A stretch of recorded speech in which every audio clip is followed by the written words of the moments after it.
10 سے لے کر 24 اوتار ہیں جو ہر یگ میں انسانیت کی رہنمائی کے لیے اور برائی کے خاتمے کے خاطر پیدا ہوئے ہیں۔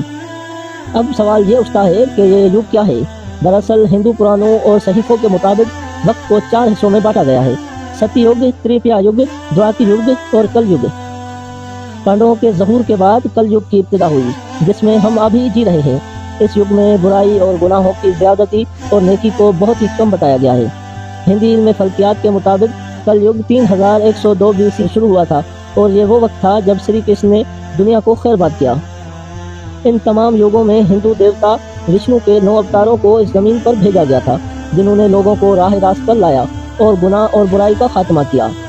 لیکن وشنو کے 10ویں اوتار یعنی کلکی اوتار کو آخری یگ یعنی کل یگ میں بھیجا جائے گا، جس کی پیشن گوئی، آنے کا زمانہ اور اس کے حالات اور پہچان سب کچھ ہندوؤں کے ایک مقدس کتاب کلکی پران میں موجود ہے۔ اگر کلکی پران کی مانے تو کلکی اوتار کو کل یگ میں آنا ہے اور جو انسانیت کا مسیحا ہوگا۔ دوسری طرف ہم اپنے پیغمبر اسلام حضرت محمد صلی اللہ علیہ وسلم کی سیرت کا مطالعہ کرتے ہیں تو یہ بات آئینے کی طرح صاف نظر آتی ہے کہ کلکی اوتار کوئی اور نہیں بلکہ محمد صلی اللہ علیہ وسلم ہے۔ پرانوں اور شاستروں کے مطابق کلکی اوتار ایک دیپ یعنی جزیرے میں پیدا ہوگا اور حضرت محمد بھی جزیرہ عرب میں پیدا ہوئے تھے۔ پیشن گوئیوں کے مطابق کلکی سرمو نامی گاؤں میں پیدا ہوگا اور اس کا جنم ایک بڑے پروہت کے گھر ہوگا۔ اگر لفظ چمبل کا ترجمہ کریں تو اس کا مطلب امن کا علاقہ ہے، اور نبی صلی اللہ علیہ وسلم بھی امن کی جگہ یعنی مکہ میں پیدا ہوئے۔ اور بڑے پروہت سے مراد جناب عبد المطلب ہیں جو حرم کے متولی اور آپ کے دادا تھے۔ کلکی پران کے مطابق کلکی پہاڑ کی طرف جائے گا اور پرشورام سے دھیان حاصل کرے گا اور بعد میں اتر کی جانب جائے گا، پھر واپس آ جائے گا۔ یہ پیشن گوئی آپ صلی اللہ علیہ وسلم کی زندگی سے بالکل مباشر ہے۔ چنانچہ آپ صلی اللہ علیہ وسلم مکہ کی پہاڑیوں میں چلے گئے تھے اور جبرائیل سے وحی حاصل کی، پھر شمال کی جانب یعنی مدینہ منورہ کی تشریف لے گئے اور وہاں ایک مدت گزار کر واپس اپنے مقام یعنی مکہ کا دورہ کیا۔ کلکی اوتار کی خصوصیات کے بارے میں مزید لکھا ہے کہ وہ تمام اچھی صفات کی واحد امید اور خدا کی ادا کردہ 8 خصوصیات کے حامل شخصیت ہوں گی۔ وہ دنیا کا سردار ہے جو دیودار نامی گھوڑے پر سواری کرے گا اور برائی پھیلانے والوں کو اپنی تلوار سے ہلاک کرے گا۔ اس زمانے میں آخری اوتار کے ذریعے کلی یعنی شیطان کی ہار ہوگی۔ نبی صلی اللہ علیہ وسلم کے معاملے میں یہ پیشن گوئی بھی حقیقت کے عین مطابق ہے۔ حضور اور آپ کے ساتھیوں نے پورے سرزمین عرب سے کفر اور باطل نظام کا خاتمہ کیا اور اس وقت کی عالمی طاقتوں یعنی روم اور فارس کو فتح کر کے 1400 سال پہلے اس پیشن گوئی کی تکمیل کی۔ رہی بات دو دانت یعنی خدائی گھوڑے پر سواری کی تو سفر معراج میں حضور کا براق پر سواری کرنا اس بشارت کی بھی مصداق ہوتی ہے۔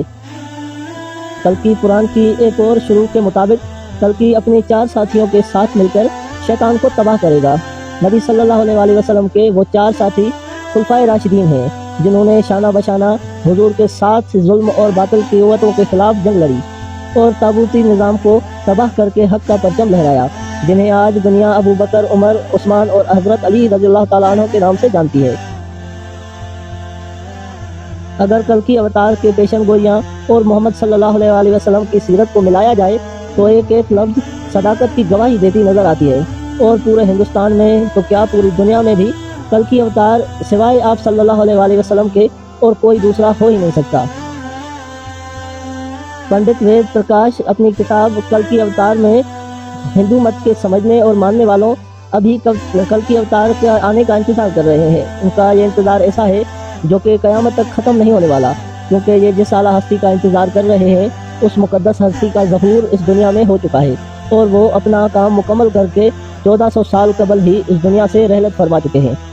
پوری انسانیت کی فلاح و کامیابی آخری نبی حضرت محمد صلی اللہ علیہ وسلم اور ان کے پیغام کو مان لینے میں ہے۔